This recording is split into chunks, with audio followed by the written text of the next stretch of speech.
इतना अच्छा काम लाके, इतना अच्छा बिल लाके, ये जो है मुसलमानों के विकास के बारे में, मुसलमानों अब जो है मुसलमानों का विकास होगा, हमारे पैसे से हमारा ही विकास होगा। इससे पहले हमारे सांसद रहे श्री सैयद शाहनवाज हुसैन, संसद में भी बोले थे कहीं कुछ नहीं है हमें विकास के लिए, हमारी संपत्ति जो है वक्फ की जो संपत्ति है वो हमें दे दीजिए, हमारा विकास खुद ब खुद हो जाएंगे।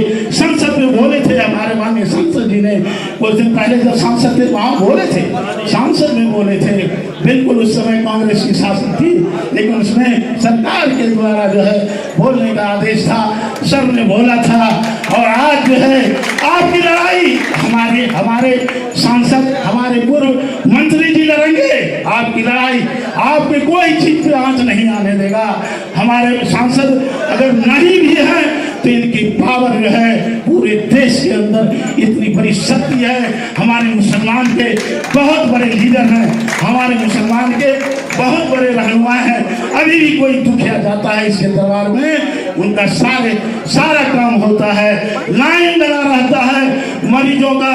दिल्ली के अंदर हम लोगों को फोन करता है डेली 2-4-5 आदमी का जो है हम लोग चिट्ठी बनवा के एम्स के डायरेक्टर को भिजवाने का काम करते हैं।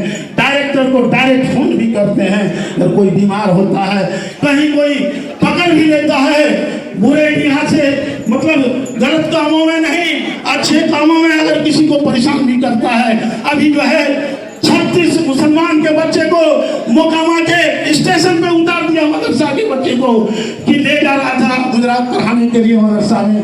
वहाँ के जो है रेलवे अधिकारी, जीआरपी के अधिकारी जो उनको उतार दिया, उनका टिकट था सबका कैंसिल हो जाता, कह रहा था उसके ऊपर आरोप लगा था मौलाना के ऊपर, आप इस बच्ची का ब्लैक मनी करने बाहर लेके जा रहे हैं। हमारे माननीय सैयद साहब ने इनको एक कॉल किया और कॉल किया वहाँ जीआरपी के हेड को, तो तुरंत फौरन छोड़ा, उसी ट्रेन से सारे बच्चे को चढ़ाने का काम किया। हम कहते हैं इससे पहले भी गुजरात जाने के रास्ते में कई बार बच्चे को कहा था, कहाँ भेदभाव रखता है, कहाँ रखता है, आपका सारा काम करता है। हम लोग जो है आगे आने वाला समय आएगा तो हम लोग ख्याल रखेंगे, हमारा नेता यही है। अब मैं इससे ज्यादा क्या कहूँगा, और हमारे नेता बैठे हैं ये सुनाएंगे, जो मंथन होना है ये बताएंगे, बारीकी से बताएंगे। मैं अपनी बात को यही विराम करता हूँ, सबको सलाम। विस्तार से बिल पर चर्चा करें।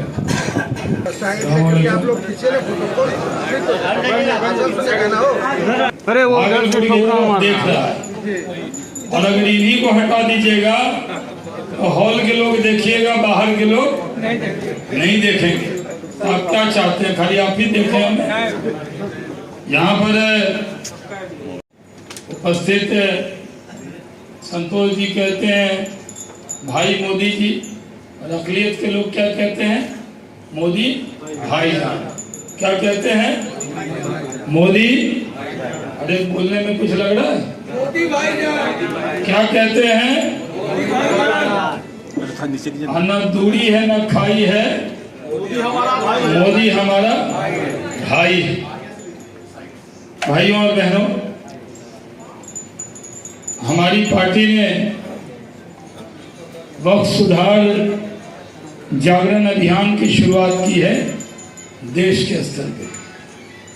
उसका पहला प्रोग्राम पूरे देश में कहाँ हो रहा है, भागलपुर।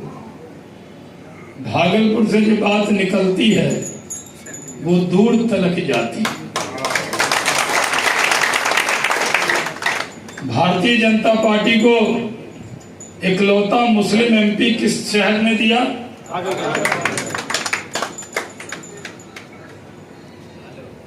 2006 में दिया जब बर्मन जी अध्यक्ष थे, 9 में भी दिया, और 14 में तो आप लोग अलग मूड में थे, मूड कहीं और बन गया। अभी हम लोग वक्फ अमेंडमेंट एक्ट पर आपको बताने को खड़े हुए। 2013 में मैं पार्लियामेंट में वक्फ अमेंडमेंट एक्ट पर बोला था।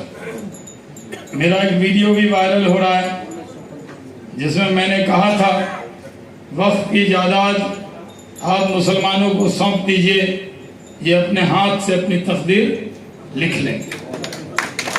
ये मैंने यहाँ नहीं कहा, ये हमने पार्लियामेंट में कहा था। 2013 में मेरी आवाज सबको जा रही ना, कोई जो ना भी देखे उस प्रेस को मत रोकिएगा। ये डीडी न्यूज वाले दूरदर्शन पे आए है ना, तो अगर आ भी जाए तो मोबाइल में मेरा फोटो निकाल लीजिए, गूगल करके उसको देखिए, लेकिन भाषण सुनिए। अभी वक्त पर टेलीविजन पर मैं बहुत बोल रहा हूँ, पार्टी की तरफ से बोल रहा हूँ, बीजेपी के राष्ट्रीय प्रवक्ता के तौर पे बोल रहा हूँ। हमारा काम क्या है कि आपको बताना, सही राह दिखाना, क्योंकि हमारी कौम जज्बाती है। हमारी कौम बात को समझती नहीं है, जज्बात में कोई बहका देता है। कभी जिन्ना आता है, कहता चलो हम अपना मुल्क मजहब के नाम पर बनाएंगे, और जो लोग बहक जाते हैं वो जिन्ना के साथ पाकिस्तान चले गए, आज भी दर दर की ठोकर खा रहे। और उस वक्त थे मौलाना अबुल कलाम आजाद, उस वक्त मुसलमान उनको पसंद नहीं करते थे, क्योंकि उनको कांग्रेस का शो बॉय कहा जाता था, शो पीस कहा जाता था। वो जामा मस्जिद की सीढ़ी से खड़े होकर उन्होंने कहा था, ऐ मुसलमानों तुम पाकिस्तान चले जाओगे तो ये जामा मस्जिद की मीनारें तुम्हें रोड़ों कर बुला रही हैं, ये तुम्हारे बाप दादा की खबर, ये तुम्हारे मज़ार, तुम जब छोड़ कर जाओगे तो इन पे शब कद्र में फातिहा पढ़ने कौन आए। कहा था कि नहीं कहा? जो लोग चले गए आज वो अपने बाप दादा के मज़ार पे आ पाते हैं? जो अपने बाप दादा के मज़ार को छोड़ दे और चला गया, अगर सारे मुसलमान जिन्ना की बात में आते तो क्या होता? लेकिन खुदा का शुक्र है, हमारे और आपके बाप दादा ने तय किया कि ये मादरे वतन, जननी मातृभूमि है। हम जिंदा हैं तो इसी मुल्क के लिए, और मरेंगे तो इसी भारत माता मादरे वतन के खाक में मिल जाएंगे। यानी मरने के बाद भी हमारे लब पर मिट्टी ही लगने वाली, अपनी और कुछ कोई काम आएगा? आपसे कौन गले लगेगा? जिंदा है तो माँ गले लगे, बाप गले लगे, भाई गले लगेगा, दोस्त गले लगेगा, और मरने के बाद मिट्टी गले लगे। अपने मिट्टी से प्यार करना चाहिए कि नहीं? हुब्बुल वतनी आधे ईमान का दर्जा रखता है। जो अपने वतन से प्यार करेगा वही सच्चा मुसलमान है। जो अपने वतन से प्यार नहीं करेगा वो कभी सच्चा मुसलमान नहीं हो सकता। हमारे आका ताजदार मदीना मोहम्मद सल्लल्लाहु अलैहि वसल्लम जब मक्का से वो हिजरत करने लगे तो उस वक्त तो छुप के निकलना था, तो उस वक्त उन्होंने किसको खिताब किया? पब्लिक को नहीं, उन्होंने अपनी सरजमी को खिताब कहा ऐ मक्का, अगर तेरे रहने वाले मजबूर न करते तो जिंदगी के सारे दिन तुमने ही गुजारता। यानी हमारे आका को अपने वतन मक्का से प्यार था, लेकिन हिजरत करके उनको मदीना जाना पड़ा। अगर हमें अपने वतन हिंदुस्तान से प्यार है तो हम अपने आका के रास्ते पे ही चल रहे हैं, चल रहे नहीं चल रहे।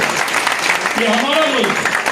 मैं बार बार कहता हूँ, दुनिया के में भारत के मुसलमानों के लिए भारत से अच्छा देश, हिंदू से अच्छा दोस्त और मोदी से अच्छा नेता नहीं मिल सकता, जो सबका साथ, सबका विकास, सबका विकास।